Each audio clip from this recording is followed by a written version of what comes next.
মুসলিম ঘরের কোনো ছেলে মেয়ে এই অনুষ্ঠানটা পালন করতে পারে কিনা জানার দরকার আছে না নাই? আরও জোরে বলেন, জানার দরকার আছে না নাই? অবশ্যই জানার দরকার রয়েছে। আমরা সর্বপ্রথম ভালোবাসা দিবসের ইতিহাস সম্পর্কে, এই ভ্যালেন্টাইন্স ডে এর ইতিহাস সম্পর্কে আমরা শুনব। ভ্যালেন্টাইন্স ডে মূলত কি, এটা কিভাবে শুরু হলো, এর উৎপত্তি থেকে?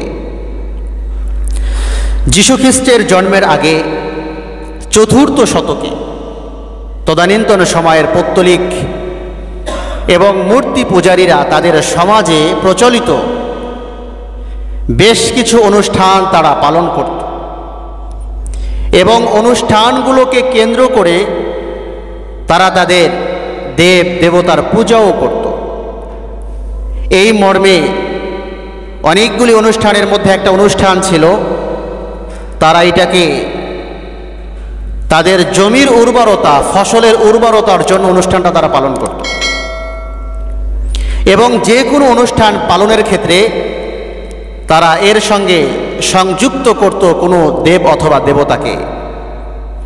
এই মর্মে তদানীন্তন সময়ে পৌত্তলিকরা জমির উর্বরতাকে সামনে রেখে এক দেবতার পূজা করত। সেই দেবতার নাম হচ্ছে লুপারকালিয়া।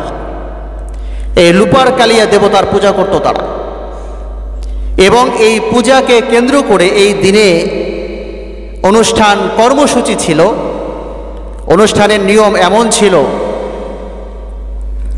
যে লটারি করা হবে, দুই দিকে লটারি থাকবে এবং দুই সাইড থেকে লটারি উঠানো হবে। একদিকে থাকবে যুবকদের নাম আর আরেক দিকে থাকবে যুবতীদের নাম।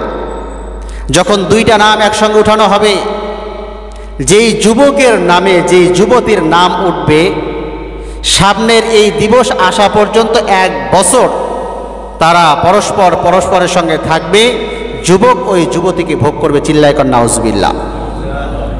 এইভাবে চলছিল এবং এর ধারাবাহিকতায় যীশু খ্রিস্টের জন্মের পরে যখন খ্রিস্ট ধর্ম ব্যাপক প্রচার প্রসার শুরু হলো, খ্রিস্ট ধর্মের, ইনজিলের ধর্ম, ঈসাই ধর্ম, সাইয়েদনা ঈসা আলাইহিস সালামের উম্মত খ্রিস্টান, তো তারা দেখলো পৌত্তলিকদের এই সংস্কৃতি, তাদের এই সভ্যতা, তাদের এই কালচার, এটা আমরা যেহেতু আহলে কিতাব, ইনজিলের সাথে, আহলে কিতাবের সাথে এই অনুষ্ঠানটা যায় না। তো অনুষ্ঠানটা যায় না বিধায় তারা চেষ্টা করলো যে কোনোভাবেই এই অনুষ্ঠানটাকে বিলুপ্ত করে দেওয়ার জন্য, নিশ্চিহ্ন করে দেওয়ার জন্য, কিন্তু তারা ব্যর্থ হলো, সম্ভব হলো না। শেষ পর্যন্ত তারা চিন্তা করলো যদি এতটুকু সম্ভব না হয় তাহলে আমরা অন্তত এই দিবসটাকে মডিফাই করতে পারি, এর কিছু ধরন, আকার, আকৃতি আমরা চেঞ্জ করতে পারি। যেহেতু পূজা হচ্ছে লুপারকালিয়া দেবতার নামে, এটাকে চেঞ্জ করে আমরা যাতে করে আমাদের ধর্মের সঙ্গে যায় এমন করা যায় কিনা, এই হিসাবে তারা এই দিবসের অনুষ্ঠানটা চেঞ্জ করলো। যে অনুষ্ঠানটা নারী আর পুরুষ, যুবক যুবতীর নামে লটারি নয়, বরং একজন ধর্ম যাজকের নামে এক সাইড থেকে লটারি উঠানো হবে আর আরেক দিক থেকে লটারি উঠানো হবে যুবকদের। কয়েকজন ধর্মযাজক থাকবে, ধর্মযাজকের নাম যখন সামনে আসবে আর অপর সাইড থেকে যে যুবকের নাম আসবে, এই যুবক ওই ধর্মযাজকের কাছে সামনের এই দিন আসা পর্যন্ত 1 বছর তার সংস্পর্শে থাকবে, তার সেবা যত্ন করবে। এই হিসাবেও যদি যুবকের চরিত্র কিছুটা ভালো হয়ে যায়, এই হিসাব তারা করে এটাকে মডিফাই করে মোটামুটি ধরনটা একটু চেঞ্জ করে পরবর্তী সময় এটা চালু হলো। এবং 476 ইংরেজিতে পোপ জেলিয়াস তিনি বললেন, আমরা তো এটাকে চেঞ্জ করলাম, কিন্তু এর নাম ভিন্নভাবে একটা নাম দেওয়ার দরকার।